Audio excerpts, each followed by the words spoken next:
Innsmouth is a fictional town created by Howard Phillips Lovecraft, an incredibly influential horror writer from Providence that lived between 1819 and 1937. And while we could talk for hours about his writings, this film is not directly about him. It's about the place he created. It's about Innsmouth, a declining seaport town in New England, which appeared in the story Shadow over Innsmouth from 1931. It's about its inhabitants, the followers of horrible pagan cult of sea god, and about ancient humanoid race that lives in the oceans. All of this with an amazing atmosphere of impending doom and hopelessness. So let's dive together into the entire storyline of Innsmouth. Shadow over Innsmouth is one of H.P. Lovecraft's best and well-known stories, and also my personal favorite, so I revisit it quite often. I'm going to gather here all the detailed information regarding the history of the city, its inhabitants, and all of the deep ones culled from all over the world. There is a lot of content because, fortunately, the whole story doesn't end on that single tale. Another major related story is Dagon, written in 1917 by H.P. Lovecraft, which was the first tale to introduce the deep ones in the mythology. In 1933, he also wrote Thing on the Doorstep, that can be recognized as the side story here. I consider these three stories to be the most significant, as they are the closest to the source, which was the H.P. Lovecraft himself. I will also cover these stories first. Innsmouth is located at an estuary of the Innsmouth River into the Atlantic Ocean. Because of the surrounding water, marshes and hills, the town has always been geographically separated from the rest of the world. Despite this, there is still a road from Arkham and Newburyport, as well as bus connection. In the past, a side railroad from Rowley also led to the town.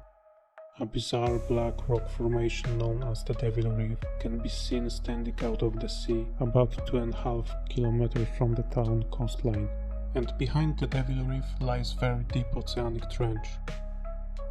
The town of Innsmouth was founded in 1643 and soon became a prosperous and growing port town known primarily for shipbuilding. Fishing and lobster fishing were also an important part of residents' lives and income. By 1812, the town has experienced its greatest growth. It was extensive and densely built. At that time, factories were established, industry and commerce grew, and hydroelectric power plant was built using energy from the Innsmouth River. After the War of 1812, Innsmouth began to decline. Trade collapsed, factories were closed, and fishing became less plentiful. After the Depression, only Captain Obed Marsh led long-distance trading expedition across the South Pacific Ocean. He had 3 ships at his disposal: Columbia, Hetty, and Sumatra Queen. It was during these expeditions, which took place in the 1820s and 1830s, that Obed made trade connections with the Kanak people that lived on the islands to the east of Tahiti. One of its tribes was a rather strange-looking community that wore unusual gold jewelry and worshipped terrifying sea gods, Father Dagon and Mother Hydra. At first, Obed had only acquired this strange gold from them and brought it to Innsmouth, where he founded a refinery for further gold purification. Later, he also became intrigued by the customs and beliefs of the Kanaks. Their leader, Valakia, taught him the ceremonies and prayers so that the sea gods, called the Deep Ones, would respond. In exchange for sacrifices of young people, the gods gave wealth, food, and eternal life, which is basically everything that humans desire. As it turned out, humans are related to them, so by interbreeding, hybrid offspring will be born that can live forever in the seas, just like the Deep Ones.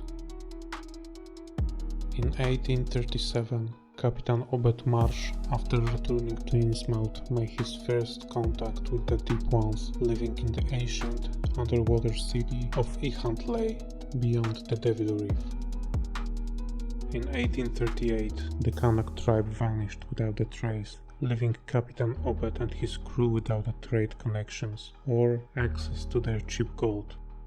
As he returned to Innsmouth, which was already falling into decay, Obed started to call on the people to change their old beliefs to ones that provided real benefits. He wanted the locals to worship the Deep Ones just like the Kanak people. In return, they would be given this weird gold and sea full of fish. The promises obviously allured some of the people of Innsmouth, so Obed made further connections with the Deep Ones living in Huntly. Along with his henchmen, he began to perform regular ceremonies on the Devil Reef, as he had learned from the Kanaks. The captain and his crew started to get rich. Other Innsmouth residents also got better. The refinery went into full swing, and fish catches were so plentiful that they were being sold to Newburyport, Arkham and Boston. A side railroad connecting Innsmouth and Raleigh was also opened.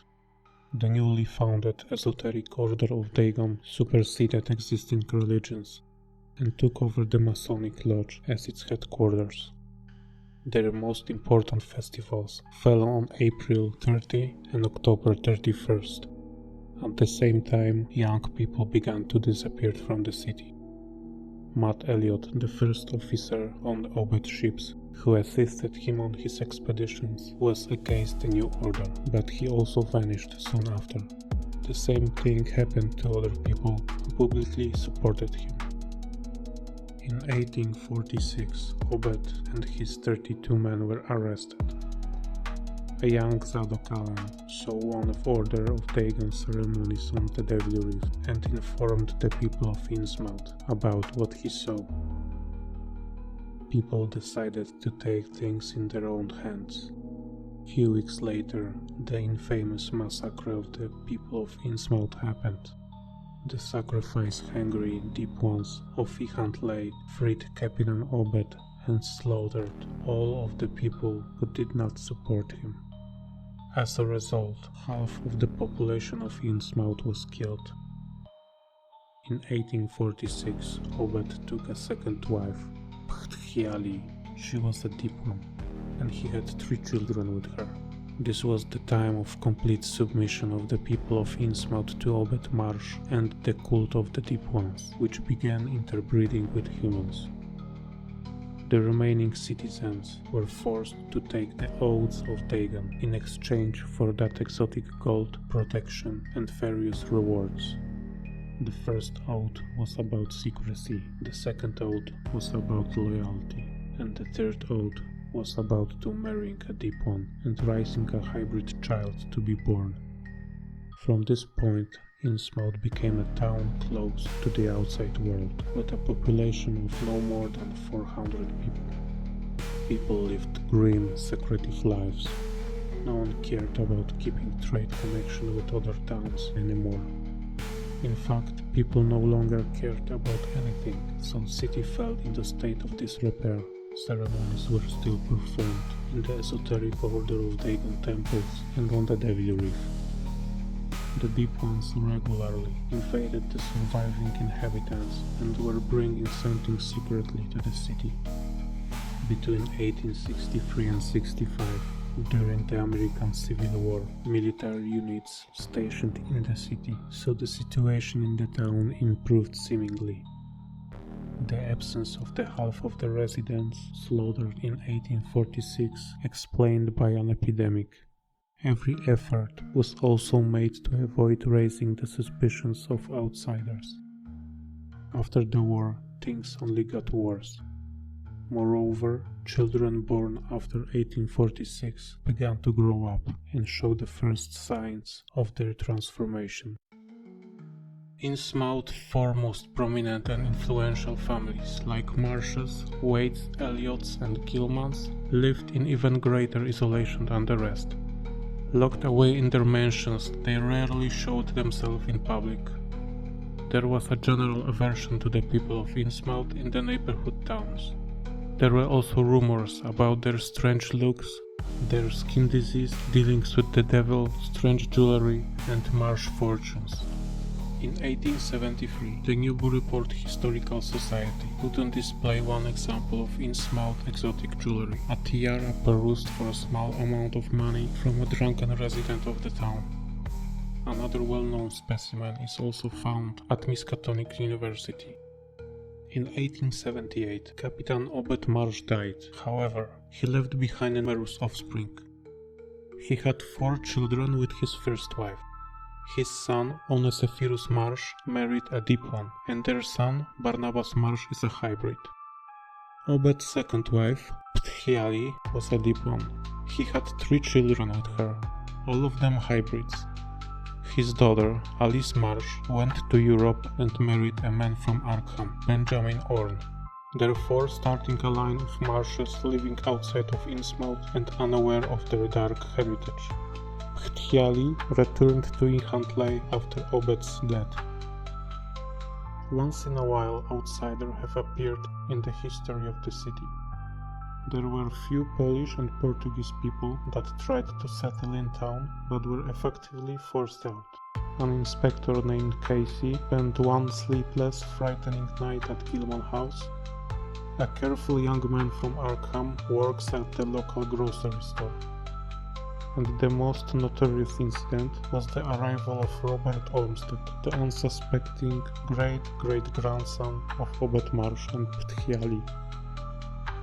Robert Olmstead came to Innsmouth on July 15, 1927, as a part of his tour across New England. The place he found was grim, ruined and deserted. 3 tall Gregorian-style towers loom over the city. The roofs collapsed, the roads blurred, the rails overgrown, and the telegraph poles leaned wireless.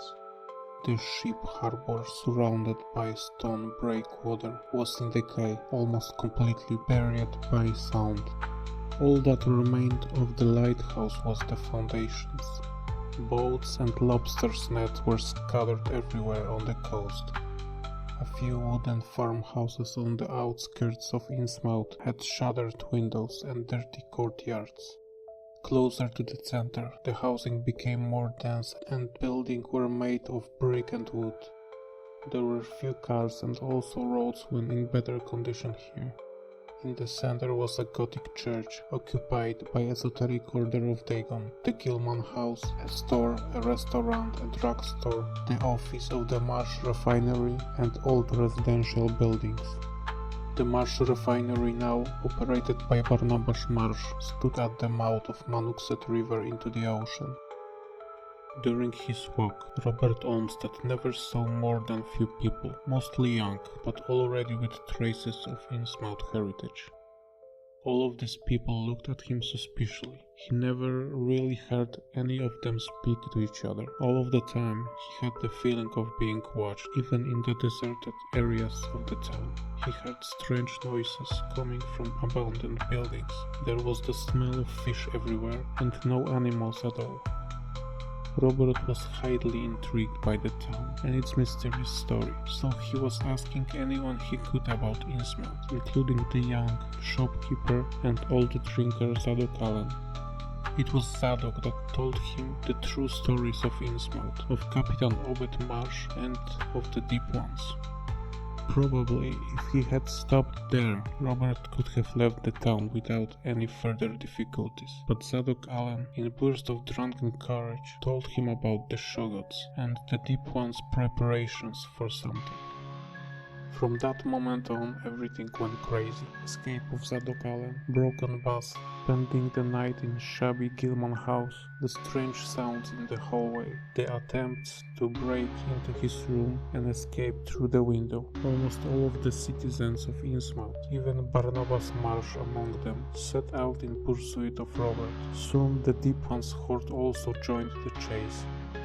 The next day, July 16, 1927, Robert managed to escape Innsmouth. He immediately reported the entire incident to authorities, which began preparation to launch an attack at this community. In the winter of 1927-1928, the federal government conducted a secret investigation in Innsmouth. As a result, the police made massive raids and arrests, also blowing up the abandoned buildings in the town. An underwater ship of the Navy fired torpedoes into the depths beyond the Devil Reef. Clay was damaged but not destroyed. The entire action was subtly muted. Those arrested were not formally charged, no trials was held, and their whereabouts were unknown. After the events of Innsmouth, Robert Olmstead tried to lead a normal life. However, he soon uncovered the truth about his heritage. In the winter of late 1930 and early 1931, he started having dreams of undersea wonders, Cyclopean cities, and life among the deep ones. From that point on, his inevitable transformation into one of them began. His views also changed. Robert now intends to free his cousin Lawrence from the insane asylum, so they can live together for eternity in Clay. This place has such an atmosphere, a seaside town in decline where the inhabitants live in a secret conspiracy against the whole world. There is no future here, everything is falling apart, people don't care anymore, strangers are not welcome, you always feel like you're being watched. You hear sounds in seemingly empty houses and you have the impression that everyone are talking about you.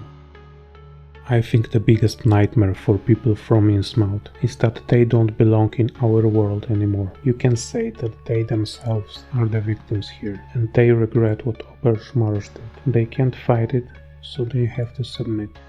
They are just waiting for their transformation to complete, so they can go underwater, which scares them at first, but also fascinates them. Eventually, they realize that they can't escape their dark heritage and must join the deep ones, just like Robert Olmstead did. Those who won't join, like Zadok Allen, are living without future, drinking to forget the horrors that have happened, which is also horrible in its own way. The deep ones tempt people with wealth and immortality. At first, this may seem like a good thing, but the deep ones are increasingly intruding the lives of the community. They implement their rules, demand obedience and sacrifices. The cosmic horror begins when we realize that there is an ancient undersea civilization that could destroy humanity if they want to. They possess greater knowledge and power unknown to us. We don't know their goals and motivations. We are irrelevant to them. Shadow over Innsmouth was Lovecraft's only novel, published in the form of small book during his lifetime. He was not particularly happy with the effect, as despite its low price, it sold only half of the printed copies and contained many editing errors. It was one of the first H.P. Lovecraft stories that I read while still in high school. I think it was a solid introduction to his work. It's a bit different from his other popular stories, which feature horror on the more cosmic scale. Here the horror is more physical, it surrounds the main character and is within himself. And yet the story has all the factors that I appreciate in the good horror tale. There is an unknown danger, paranoia and something sinister crawling in the dark. It triggers the feeling of isolation and hopelessness in a reader, which sometimes can be really hard to do. I definitely recommend it. Dagon is a short story that started everything.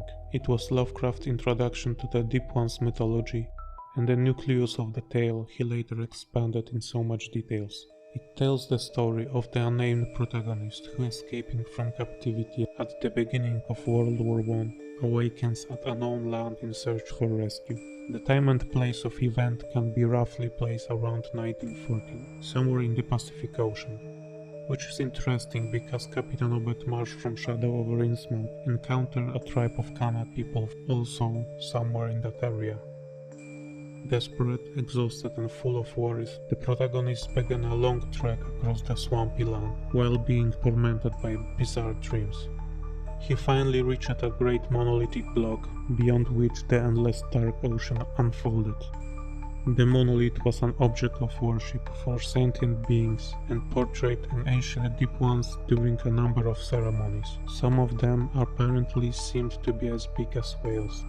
While the protagonist was examining the block, the massive deep one emerged from the water, approached the monolith, embraced it, and bowed its head. During the delirious escape of the half-conscious protagonist, a great storm broke out. He was found in the middle of Pacific Ocean on his boat. Soon afterwards, seeking solitude, he fell into the trap of morphine addiction and committed suicide. The story leaves a lot of room for doubt whether what the narrator describes really happened or was just a hallucination produced by his exhausted and frightened mind.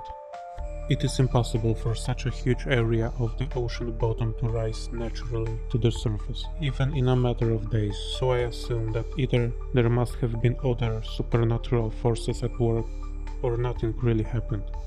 It is also worth mentioning that the Dagon of the title is not necessarily the same Dagon as the one worshipped by esoteric order of Dagon in Innsmouth. The story suggests rather that it is simply a title from mythology used by the narrator to name the exceptionally big and powerful deep one. Dagon is short but effective story, showing us how gruesome the implication of gaining forbidden knowledge could be. The mere realization that humanity was not the first intelligent race on Earth, and that we are insignificant on the cosmic scale, can be unbearable. Many people would rather just never know about it. Those who accidentally would know must now seek oblivion in alcohol and drugs. It's a bleak vision true to the trend of cosmicism movement originated by Lovecraft. Another H.P. Lovecraft story related to Innsmouth is The Thing on the Doorstep. It is in a way a side story to it, connecting both tales with the person of Asenath Waite of the Waite family from Innsmouth. It also makes many references to the grim history of the town and its people. The accurate timing of this story in the context of the event of Shadow over Innsmouth is a bit problematic, but it does hint at one important date, 1850, as the time of the horrible bargains between humans and the Deep Ones. However, nothing is mentioned about the raids and arrests in Innsmouth from 1927 to 28, which would suggest that the story ended before it.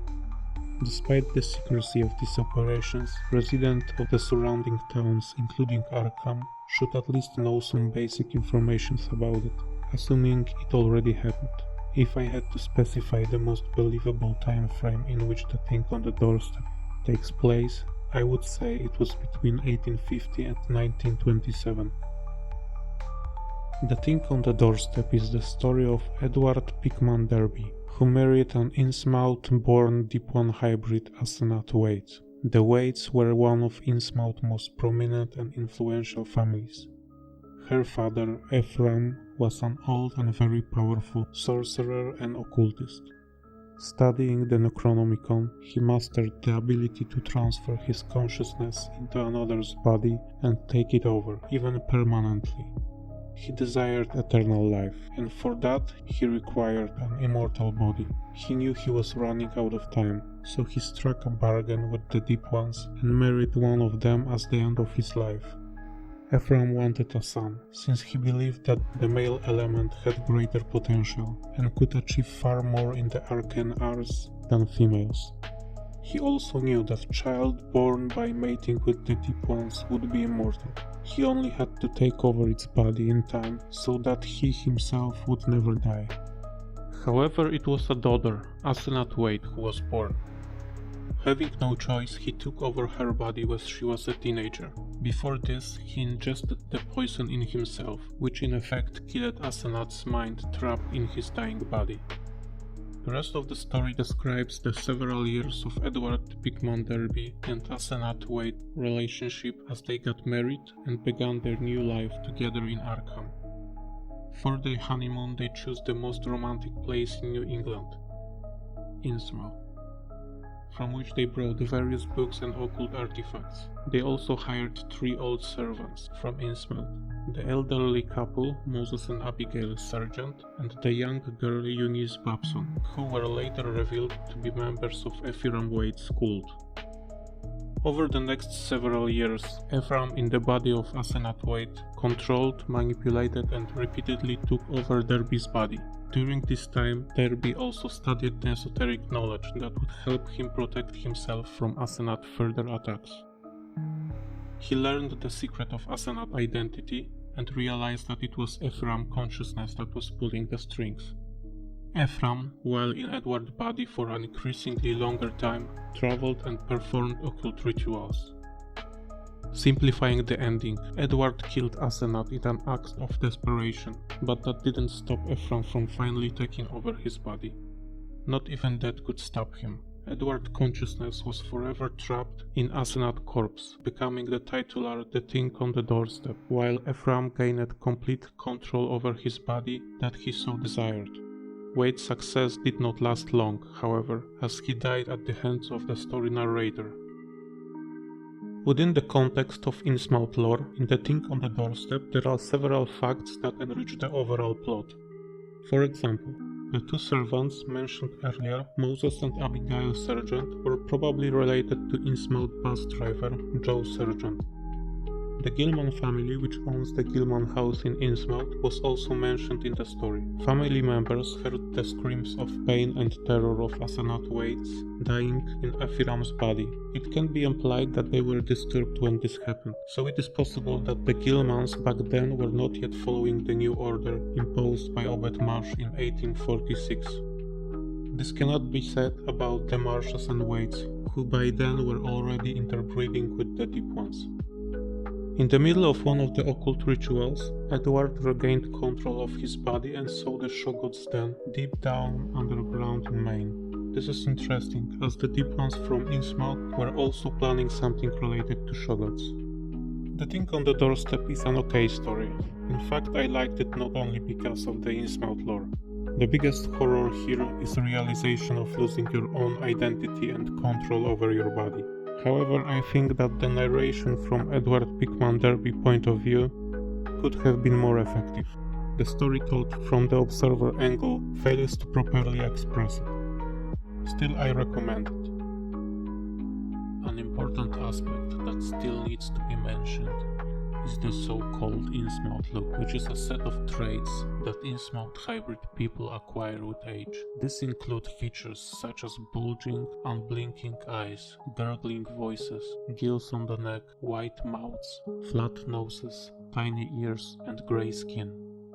It is important to understand that these traits are acquired only by hybrids, meaning children created from crossbreeding of humans with the Deep Ones. Such beings also cannot die, they are eternal. These characteristics cannot be acquired by taking the oaths of Dagon or cooperating with the Deep Ones. Therefore, Obed Marsh really died, while it is his offspring that will live forever. Not all of the later writers approaching the subject understood this. Additionally, a fully grown Deep One also have some distinctive external features, described by Lovecraft as follows: grayish-green slippery skin with white stomachs, backs covered with scales, clothed, webbed hands and gills, unblinking eyes and sharp teeth. In Lovecraft's case, the Deep Ones are a cross between human, fish and amphibian traits. This general description was followed by the majority of subsequent writers, although it also varied in such a way that the Deep Ones showed more frog or even reptile-like features, or even were described as mermaids. This brings us to the end of the first part focused on Lovecraft's work regarding the history of Innsmouth and the Deep Ones. Fortunately, what Lovecraft had left was later expanded by other creators, such as August Derleth, Brian Lumley, Matthew Davenport, Basil Cooper, Alan Moore, Stuart Gordon, and many others, who will all also be covered in the future parts of this series.